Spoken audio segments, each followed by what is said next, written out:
You know, life has a funny way of sneaking up on you when you least expect it. I thought I had everything figured out. Great job, decent house in the suburbs, and a wife I adored. Her name's Laura. She's the kind of woman who lights up a room just by walking into it, and for the longest time, I believed she only lit up for me. We had a good thing going, or at least that's what I told myself. It all started when Laura decided to get serious about fitness. Not that she needed it, mind you. To me, she was already perfect, but she had this way of looking at herself in the mirror like she saw something I couldn't. One day, out of the blue, she announced she'd hired a personal trainer. Said she wanted to take her workouts to the next level. Sure, why not? If it made her happy, I wasn't going to stand in her way. Enter Brent. Yeah, Brent. The name alone makes my skin crawl now, but back then, I didn't think much of it. He was everything you'd expect from a guy in his line of work. Tall, broad shoulders, muscles that strained against every piece of fabric he wore. He had that arrogant smirk plastered on his face like he knew something you didn't. At first, I laughed it off. The guy's just doing his job, I told myself. But then, things started to shift. It was subtle at first. Laura started spending more time at the gym, an extra hour here, an early morning session there. She'd come home flushed and glowing, talking about how Brent had pushed her limits or helped her smash her goals. It sounded innocent enough, but the way she said his name, Brent this, Brent that, it was like he'd become a permanent fixture in our conversations. I shrugged it off. Maybe I was imagining things. I mean, I'm not the jealous type. At least I didn't think I was. But then I caught her texting late at night. When I asked who it was, she casually said, "Oh, just Brent. He's sending me tips for my workout." Tips for her workout? At 11 p.m.? I didn't say anything at the time, but something didn't sit right with me. You see, I wanted to trust her. I wanted to believe that everything was just as it always had been, that we were still the same couple who laughed over burnt pancakes and danced in the kitchen to old records. But the more Brent's name came up, the more I felt like a stranger in my own marriage. Looking back, maybe I should have said something sooner. Maybe I should have asked why she was so eager to transform herself, why she suddenly needed someone like Brent in her life. But I didn't. Instead, I buried my doubts and played along, hoping it was all in my head. After all, Laura was my wife, and in marriage you're supposed to trust your partner, right? Right? You know that old saying about how cracks in the foundation eventually bring the whole house down? At the time, I didn't even notice the cracks forming in my marriage. They were so small, so insignificant, that I brushed them off as normal wear and tear. But looking back, it's clear they were there, and they were growing. The distance was subtle.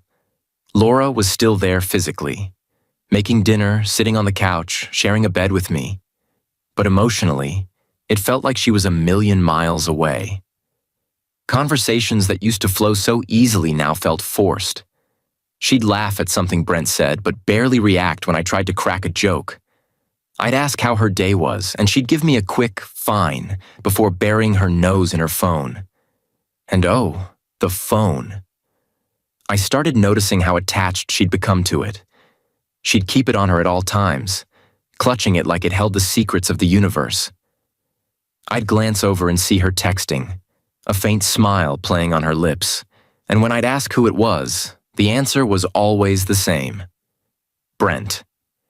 "He's just checking in on my progress," she'd say. Progress, my ass. What kind of trainer needs to check in at 10 p.m.? I didn't want to seem paranoid, so I tried to push the doubts aside. I told myself I was being irrational, insecure even. But then there were the little things, the ones that didn't add up. She started buying new workout clothes, tight leggings, low-cut tops, all of it designed to show off her figure. She'd ask me, "Do you like it?" And when I said yes, she'd smile.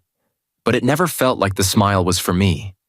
There were other moments too, moments that chipped away at my peace of mind. Like the time I found a gym receipt for a smoothie she'd never mentioned, one she'd shared with someone else. Or the time she came home wearing perfume. Perfume to the gym. I mean, come on, who does that? I wanted to confront her, to ask her outright what was going on, but I didn't. I kept telling myself I was imagining things, that I was overreacting. After all, I didn't want to be the controlling husband who polices his wife's every move. That wasn't me. But the truth was, I didn't know who I was anymore. I didn't know how to handle the growing pit in my stomach or the constant hum of doubt in my mind. I started to feel like I was competing with Brent, this guy who seemed to embody everything I wasn't. He was fit, confident, and apparently available at all hours to support Laura. How was I supposed to measure up to that? One night, after Laura had gone to bed, I found myself scrolling through her Instagram. She'd posted a photo, a gym selfie with the caption, "Feeling stronger every day. Thanks, Brent." My jaw clenched. The guy had a name now, not just in our conversations, but in her public life. It was as if he was taking up space in our marriage, and I wasn't even sure if Laura noticed. The cracks were there, and I could feel them widening. I just didn't know what to do about it. Do you confront the person you love and risk being labeled paranoid? Or do you stay quiet and hope the storm passes? At the time, I chose the latter. I stayed quiet, hoping things would go back to normal. But let me tell you something. Cracks don't heal themselves. They only get worse. And boy, was I about to find out just how bad they could get. I've always thought of myself as a reasonable man, the kind of guy who avoids unnecessary drama.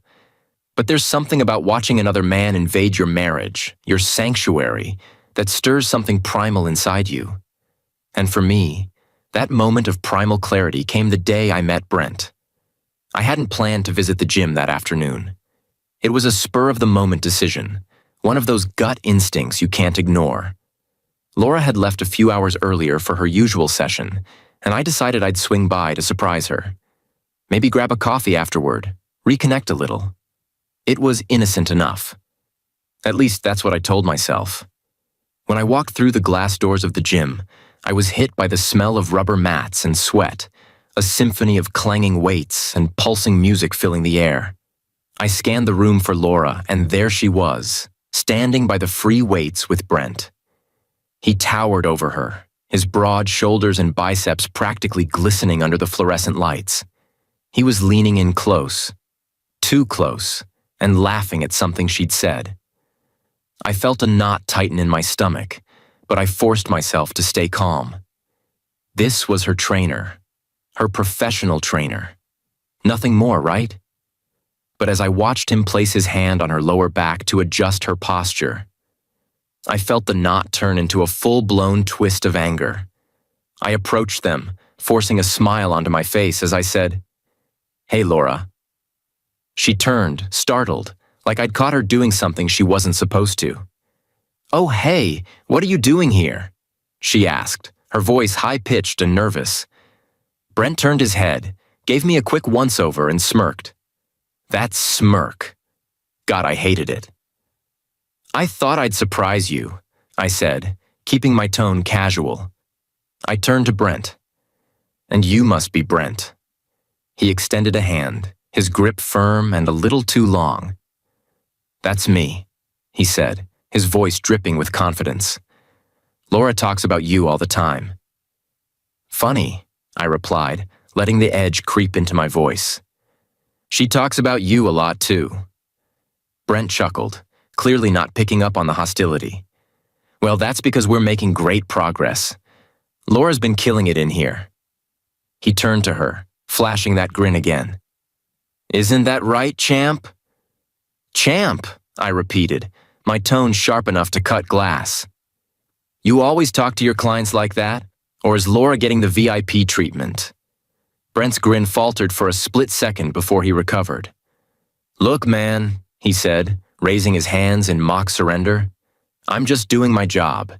If you've got a problem, maybe you should hit the weights yourself instead of—" That's when I saw red. He didn't get to mock me, not in front of Laura, not in my presence.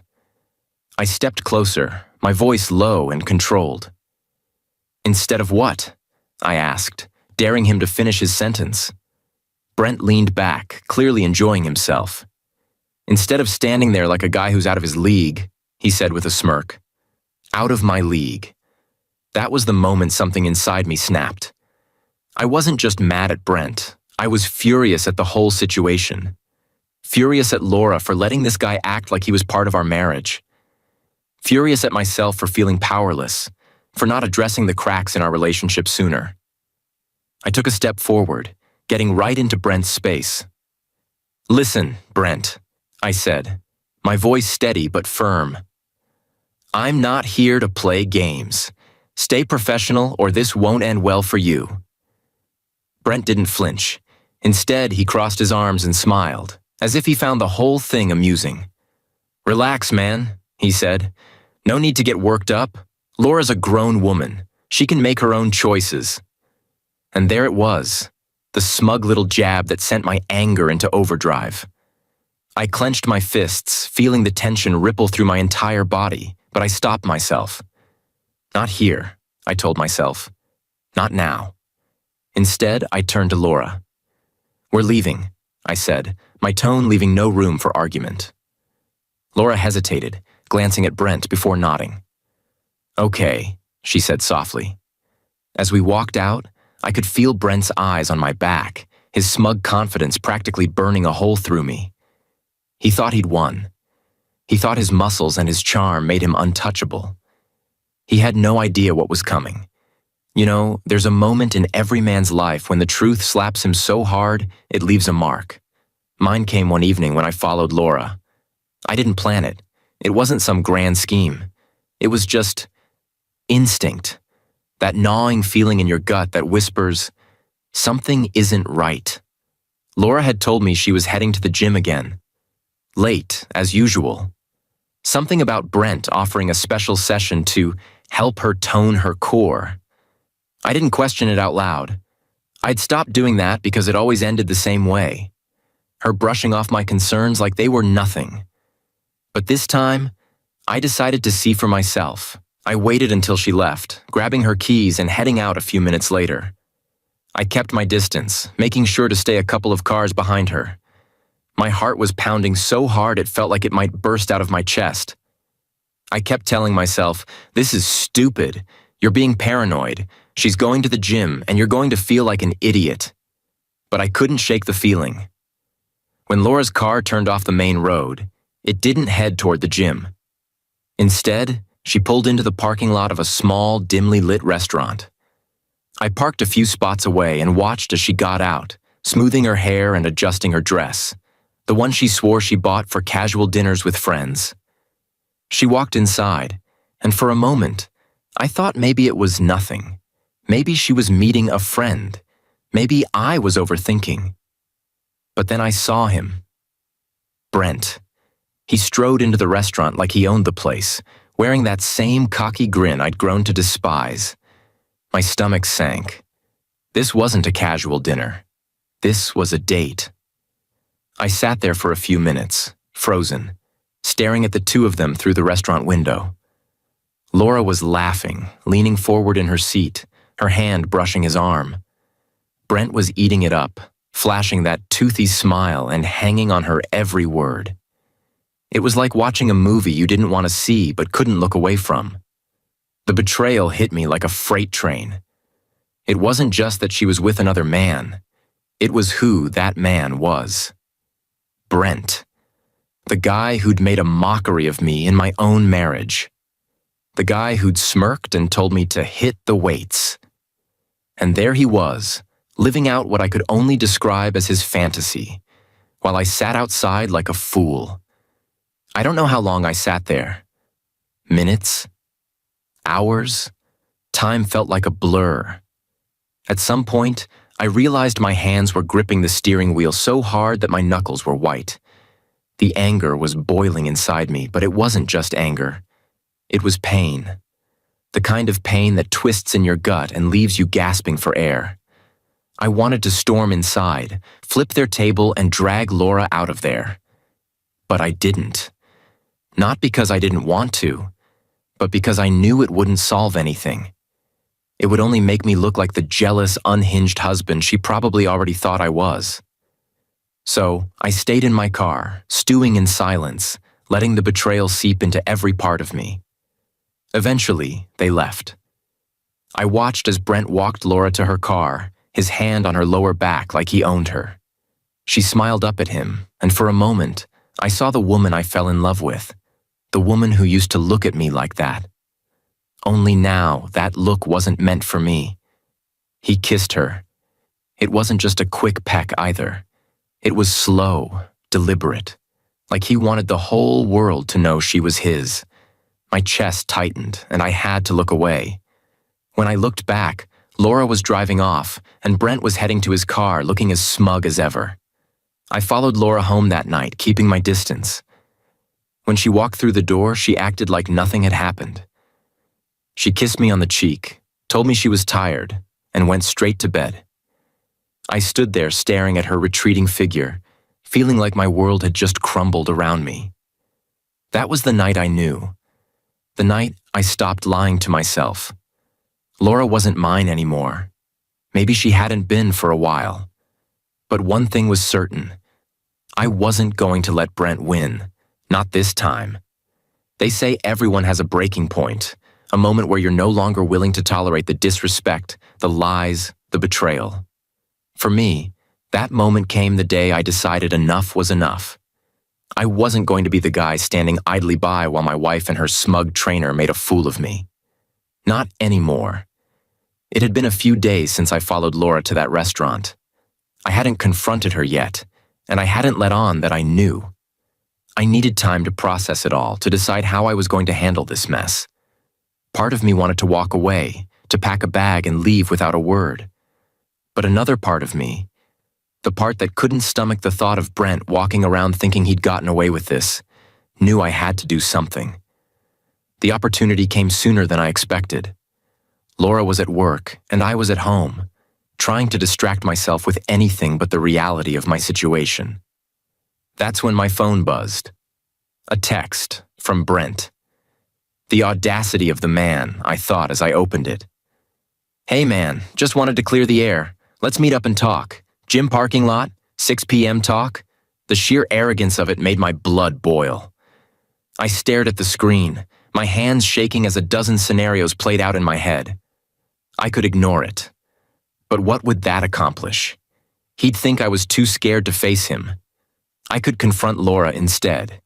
But deep down, I wasn't ready for that conversation. Not yet. No, this was between Brent and me. It was time to end this game he'd been playing once and for all. At 5:45, I pulled into the gym parking lot. Brent was already there, leaning casually against his car like he didn't have a care in the world. His sunglasses perched on his head, arms crossed, muscles on full display. He looked like he was posing for some cheap gym ad. I parked and got out, my heart pounding but my resolve steady. "Glad you came," he said, flashing that insufferable smirk. Figured it was time we talked man to man. Man to man. The phrase hit me like a slap in the face. What kind of man steals another man's wife and then acts like he's doing him a favor by clearing the air? But I kept my cool, at least for the moment. "What do you want, Brent?" I asked, my voice cold and flat. He shrugged, as if this was all just a minor inconvenience for him. "Look, I get it. You're upset. But you've got to understand, well, she's got needs, man. Maybe you should have thought about that before letting yourself go." There it was. The jab I'd been waiting for. My fists clenched at my sides, but I didn't move. Not yet. I let him keep digging his own grave. "I'm not trying to be a jerk," he continued, like he was doing me a favor. "But maybe if you hit the weights instead of sitting around feeling sorry for yourself, you'd..." That's when I snapped. I didn't even think about it. 1 second, I was standing there, listening to him spout his nonsense. And the next, my fist connected with his jaw. The sound was satisfying. A solid, clean hit that sent him stumbling back against his car.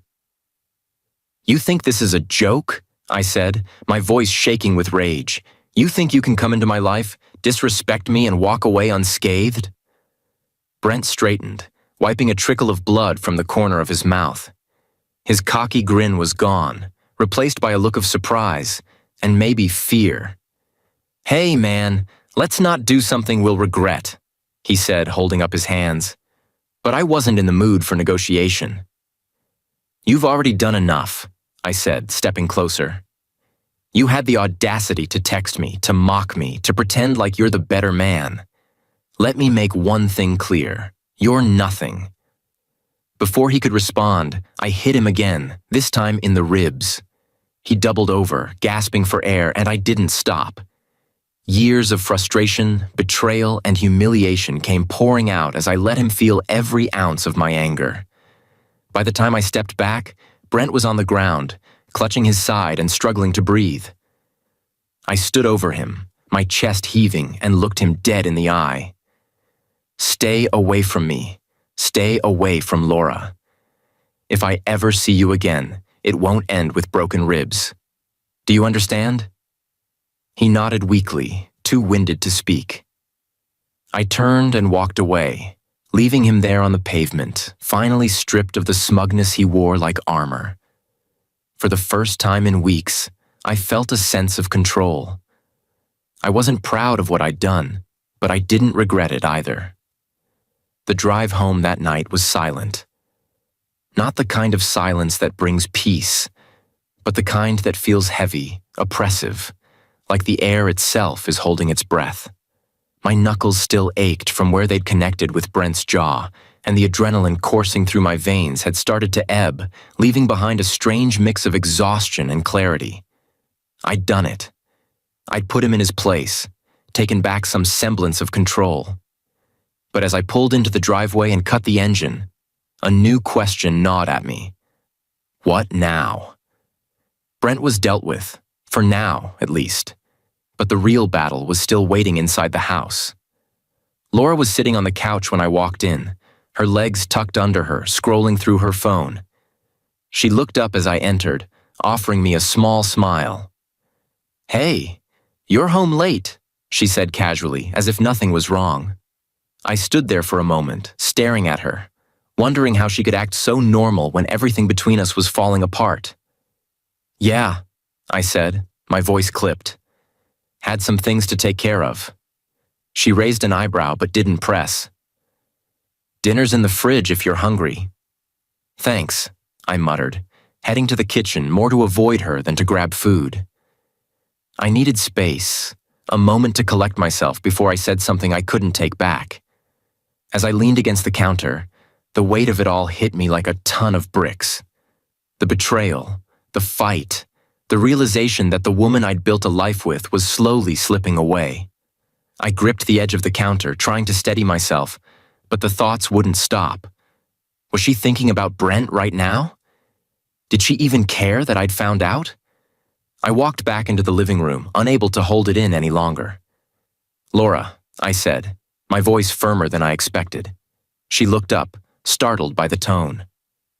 "We need to talk." Her brow furrowed, and she set her phone down. "Okay, what's going on?"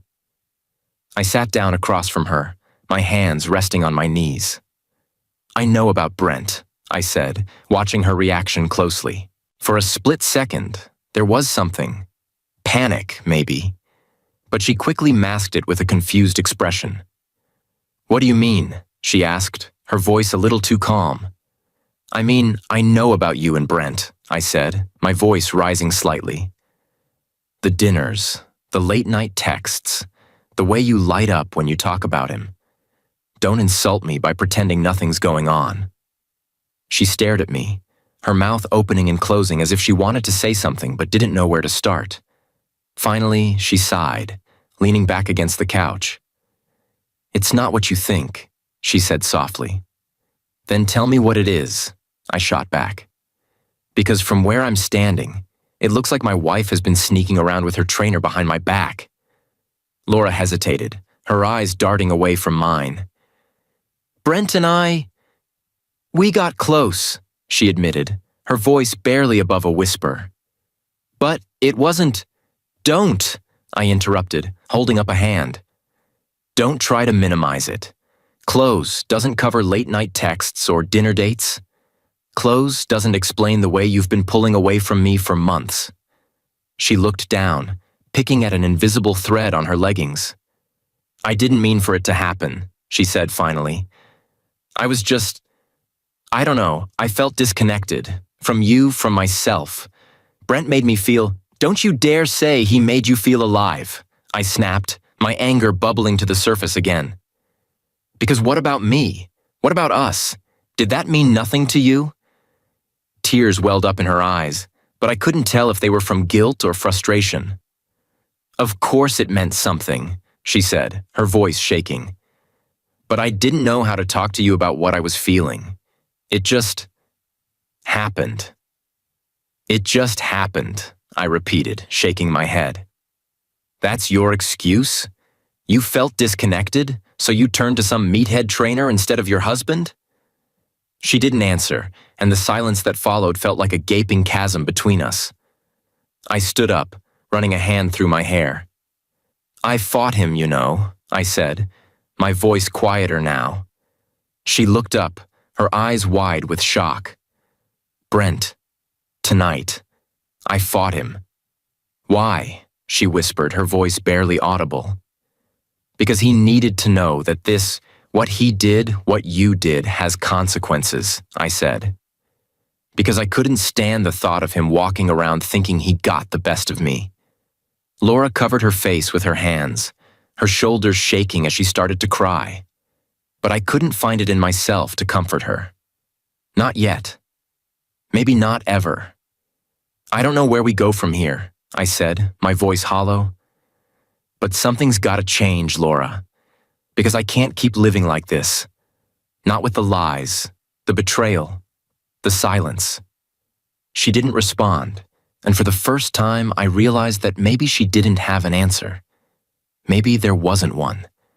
And maybe that was the hardest truth of all. The days following my confrontation with Laura felt like walking through a fog, thick, disorienting, and suffocating. The house was eerily quiet, as if even the walls knew something had shifted between us. We weren't shouting or arguing anymore. Instead, we avoided each other, orbiting the same space like strangers who shared a roof but nothing else.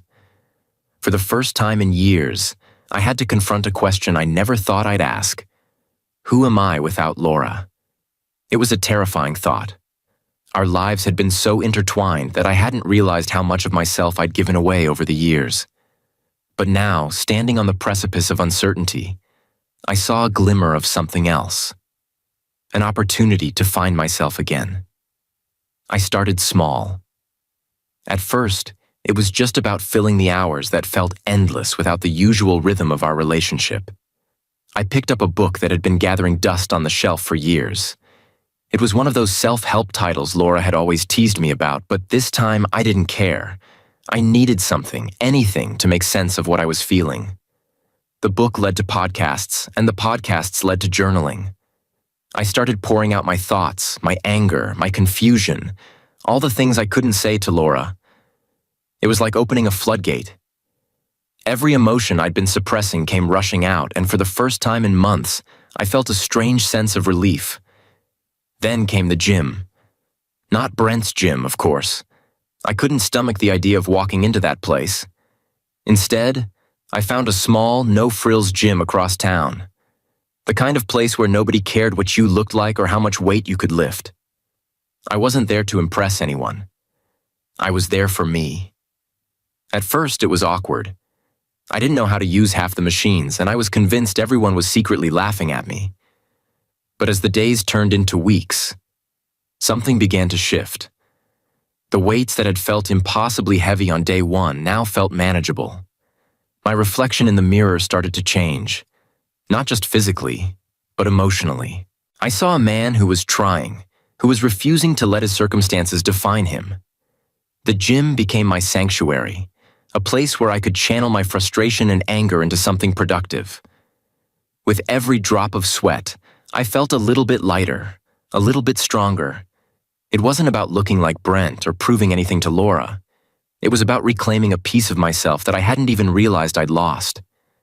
Outside the gym, I started reconnecting with old friends, the ones I'd drifted away from over the years. They welcomed me back without hesitation, offering a kind of camaraderie I hadn't felt in ages. It reminded me that there was a world beyond my marriage, a world that had been waiting for me to step back into it. Laura noticed the changes. She didn't say much at first, but I could feel her watching me, trying to figure out who this new version of her husband was. I wasn't doing it for her, though. That was the biggest revelation of all. For so long, I'd measured my worth by her approval, by her happiness. But now, for the first time in a long time, I was living for myself. One evening, she finally broke the silence. "You've been different lately," she said, her voice cautious. "Yeah," I replied simply, not offering more than that. "Are you okay?" she asked, and there was a vulnerability in her tone that caught me off guard.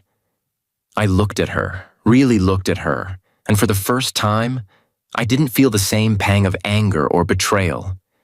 Instead, I felt acceptance. "I'm getting there," I said honestly. She nodded, her eyes searching mine for something. Maybe forgiveness, maybe understanding. But I didn't offer either. Not yet. I wasn't ready to decide what came next for us. I was too busy figuring out what came next for me. As the weeks turned into months, I realized that the pain of betrayal doesn't just disappear. It lingers, like a scar that reminds you of what you've endured. But scars also tell a story of survival, of growth, of strength. I still didn't know what the future held for Laura and me. Maybe we'd find a way back to each other, or maybe we wouldn't. But for the first time in a long time, I wasn't afraid of the uncertainty. I wasn't clinging to the past or trying to control the outcome. I was just living. And that, I realized, was enough. The fallout from that night didn't end with my self-discovery or my newfound focus on growth. No. Life had a way of ensuring unfinished business found its way back to you, especially when someone like Brent was involved. I wasn't looking for revenge anymore. I'd made my point loud and clear in the parking lot. But the universe, it seemed, wasn't quite done with him. It started with a phone call. I was at work, focused on something trivial, when my phone buzzed. The number was unfamiliar, but something told me to answer. "Hello?" The voice on the other end was female, calm yet firm. "Is this Mr. Turner?" "Yes," I replied, frowning. "Who's asking?" "This is Detective Harris with the local police department. We'd like to speak with you about an incident involving a Mr. Brent Coleman." My heart stopped for a moment. I thought about the fight, the punches I'd thrown, and the possibility that Brent had decided to press charges after all. Part of me wanted to laugh at the irony. Him, running to the cops after all his bravado. But I also knew this could get serious. "What about him?" I asked, trying to keep my voice steady. "He's been involved in several complaints," Detective Harris continued. "It seems he's been crossing boundaries with a number of his clients, and we're conducting an investigation. We understand there may have been an altercation between you two recently. Would you mind coming down to the station to provide a statement?" The news hit me like a tidal wave. Complaints, boundaries. Brent wasn't just a smug trainer or a cheat. He was a predator, using his position to manipulate vulnerable people. My anger from the fight resurfaced, but this time, it wasn't just personal. It was righteous. "I'll be there," I said, hanging up before I could change my mind. At the station, I gave my statement. I told them everything. The texts, the dinners, the fight in the parking lot. Detective Harris listened carefully, occasionally nodding as she jotted down notes.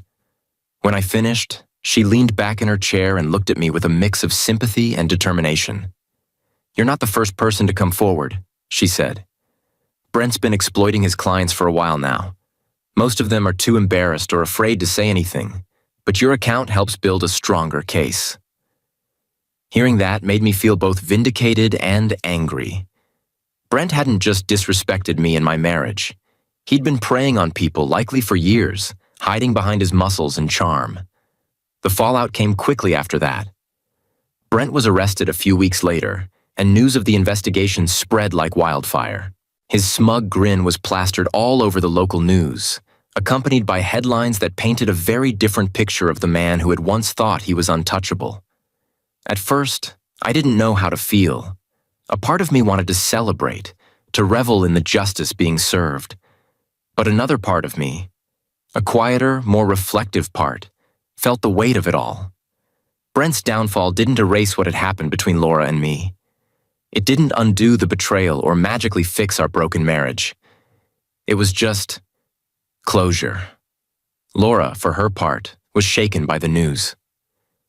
"I had no idea," she said one evening, her voice barely above a whisper. She was sitting across from me at the dining table, her hands wrapped around a mug of tea.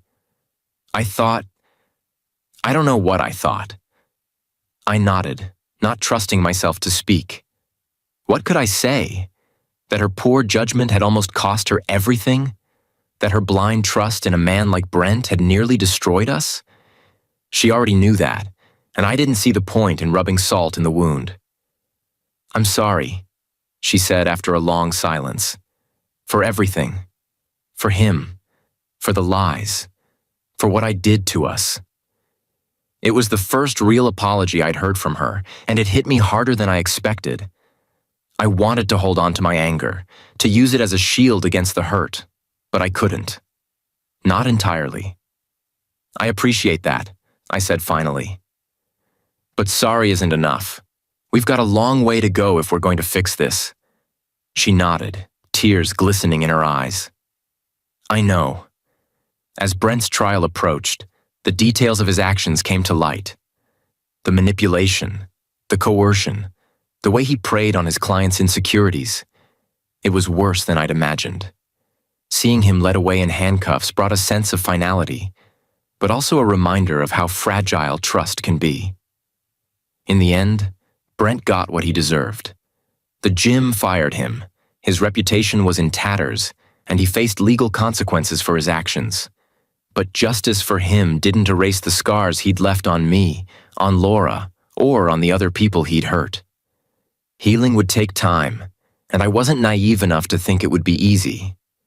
Still, there was a sense of closure in knowing that chapter of my life was over. Brent was no longer a looming figure in my mind, no longer a threat to my peace. And as I stood in my home, looking at the life I was slowly rebuilding, I realized something important. Justice isn't just about punishing the guilty. It's about reclaiming your own sense of worth, your own story. And that's exactly what I plan to do. Laura and I didn't magically reconcile after everything. It wasn't a movie where one heartfelt apology fixed years of cracks. We had a lot of hard conversations, tears, and moments of silence where neither of us knew what to say.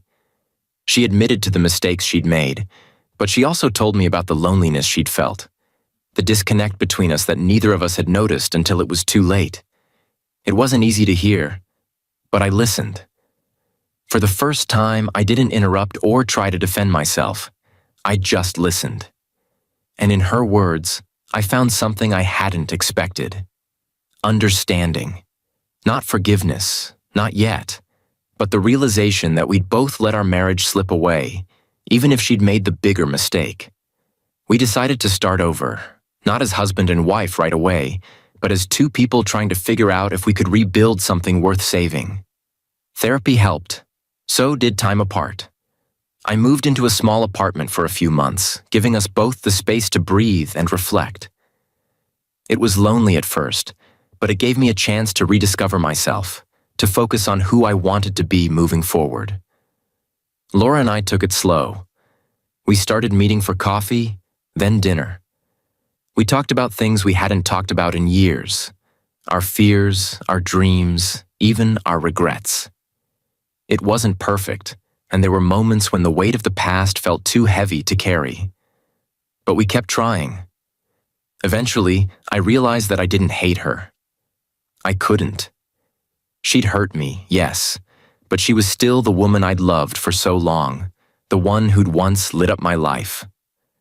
Forgiveness didn't come all at once, but it started to take root, growing slowly with each honest conversation, each shared moment of vulnerability. By the time I moved back home, it wasn't the same house I'd left. It felt lighter somehow, like we'd cleared out all the ghosts that had been haunting us. We weren't the same people we'd been before, and maybe that was a good thing. We were stronger now, more aware of what it took to make a marriage work and what could destroy it. Life didn't go back to normal. It moved forward, step by step, into something new, something better. And for the first time in a long time, I felt hopeful. Not just for us, but for myself. Because I'd learned that no matter how broken things seem, there's always a chance to rebuild, if you're willing to do the work. And we were, together.